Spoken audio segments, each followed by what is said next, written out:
वालेकुम वरहमतुल्लाहि वबरकातुहू। उम्मीद करती हूँ आप सब खैरियत से होंगे और दुआ करती हूँ हमेशा खैरियत से रहिए, अल्लाह की अमान में रहिए। मेरी बेटी की सालगिरह थी और उन्हें स्पेस का केक चाहिए था, तो मैंने स्पेस का वाला केक बनाया, पर मुझसे एक ब्लेंडर हो गया। ये मैसी सा केक आप लोगों के साथ शेयर करना नहीं चाह रही थी मैं, लेकिन जो गलती मुझसे होगी मैं चाहूँगी आप लोगों से ना हो। केक बहुत अच्छा बना था, जैसे कि आप लोग देख सकते हैं कितनी अच्छी इसकी लेयरिंग हुई है, लेकिन बस एक मिस्टेक की वजह से पूरा केक मैस हो गया और मैं आपको आगे चल के बताऊँगी।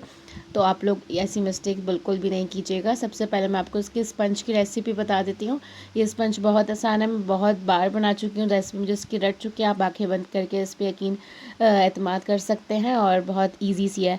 सबसे पहले आपने बटर मिल्क बना लेना है। बटर मिल्क आपको पता है कैसे बनाना होता है। 1 कप लेना है, उसमें आपने 1 कप दूध लेना है, उसमें आपने एक टेबल स्पून विनेगर डाल देना है और थोड़े 2 से 3 मिनट के लिए उसको छोड़ देना है। दूध रूम टेम्परेचर पर होना चाहिए। बेकिंग करते हुए जो भी चीज़ आप इस्तेमाल करेंगे, अंडों से लेकर दूध तक, सब कुछ रूम टेम्परेचर पे होना चाहिए।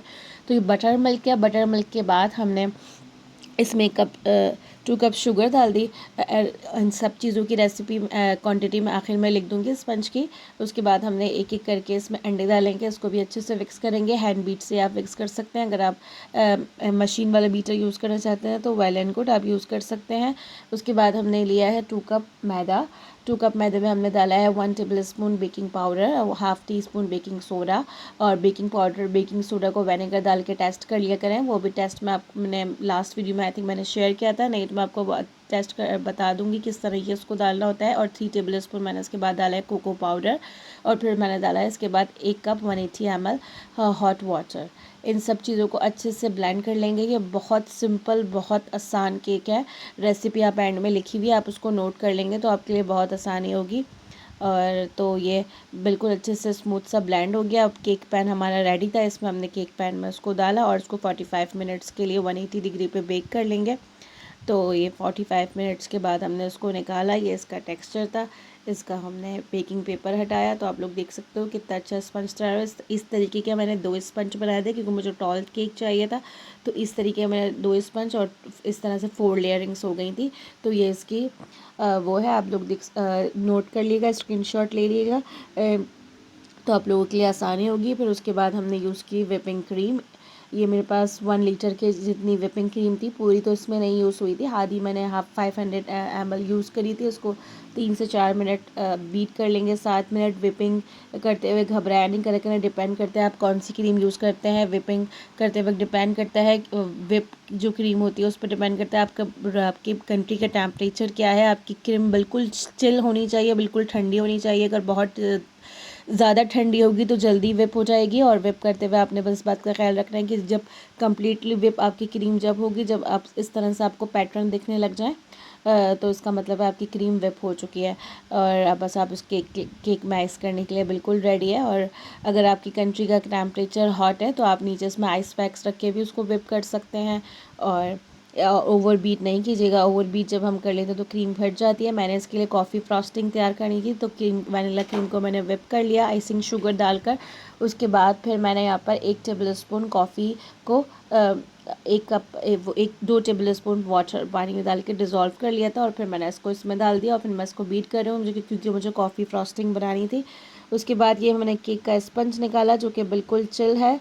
ऐसे मैंने 2 स्पंज बनाए थे, एक थोड़ा सा मैंने उसमें रेड कलर डाल दिया था और एक ये चॉकलेट स्पंज जो जिसको मैंने आपके साथ रेसिपी शेयर कीजिए वही वाला है। उसके बाद हम इसमें दूध और शुगर का इसको सिरप देंगे।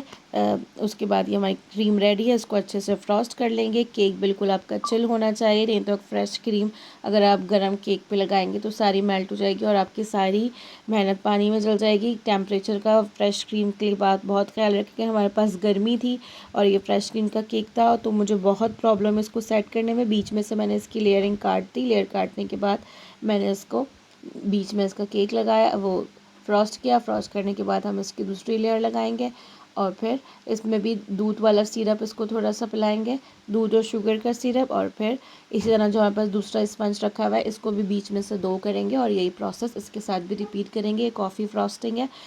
और जो मुझे इस पर कोटिंग करनी थी, जो मुझे केक बनाना था, मुझे ब्लू का बनाना था, तो जो वाइट वाली क्रीम हमने बनाई थी व्हिपिंग क्रीम, उसमें से आधी मैंने कॉफ़ी फ्रॉस्टिंग कर ली कॉफ़ी सिरप डाल के।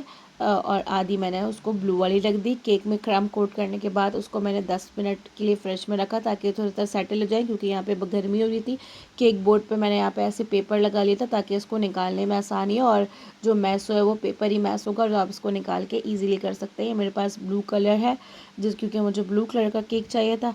इसको अच्छे से ब्लेंड कर लेंगे इसमें ही 2 से 3 मिनट। इसका कलर ऐसा हो गया, हाथ से ही ब्लेंड कर लिया था इस स्पैचुला की मदद से। और ये मेरे पास फोर्डन है गम पेस्ट जो मैंने बने ये गम पेस्ट है जिसको मैं पहली बार यूज़ कर रही थी, मुझे इसका अंदाज़ा नहीं था। ये मुझे बाज़ार से मिली थी इजीली, ये केक की डेकोरेशन के लिए इजीली अवेलेबल होती है। तो इसके मुझे प्लैनेट्स बनाने थे क्योंकि मुझे सोलर सिस्टम केक बनाना था। तो ये हमारा सन बन गया, स्टार्स बन गए, रॉकेट्स बन गए। मेरे पास कटर रखे हुए थे, उसी से मैंने इसको काट लिया। 3 कलर की मैंने ली थी, रेड, ग्रीन एंड ब्लू। और ये मैं पहली बार यूज़ करी थी, मुझे इसका अंदाज़ा नहीं था। ये मरकरी भी बन गया है और ये सन को बनाने में बहुत देर लगी थी। इसके ऊपर ब्लू कोटिंग कर लेंगे जो हमने बनाई थी, और फिर ये सारे हमने जो फॉन्डेंट गम पेस्ट की जो चीज़ें बनाई हैं, प्लैनेट्स वगैरह, इसको इसके ऊपर पेस्ट कर लेंगे। तो इस तरीके से क्रम कोट के बाद हमने ये ब्लू वाली कोटिंग कर ली थी इस पर।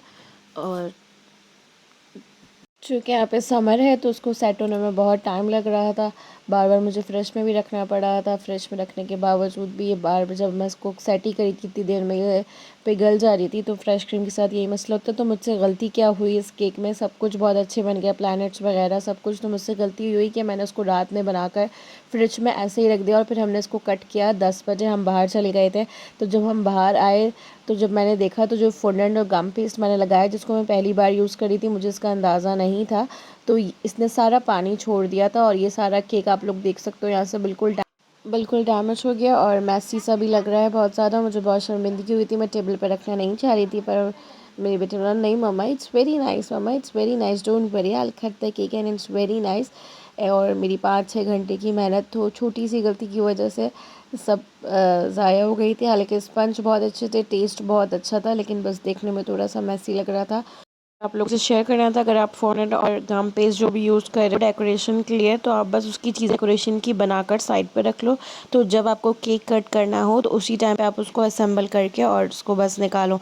तो मैंने उसको रात में ही लगा के रख दिया था और अगले दिन फिर हमने 10 बजे कट किया, तो उसकी वजह से ये सारा हादसा मेरे साथ हो गया।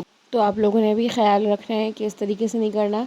तो फिर मिलेंगे अगली अच्छी सी रेसिपी के साथ। अपना बहुत सारा ख्याल रखिएगा। अल्लाह हाफ़िज़। पाकिस्तान जिंदाबाद।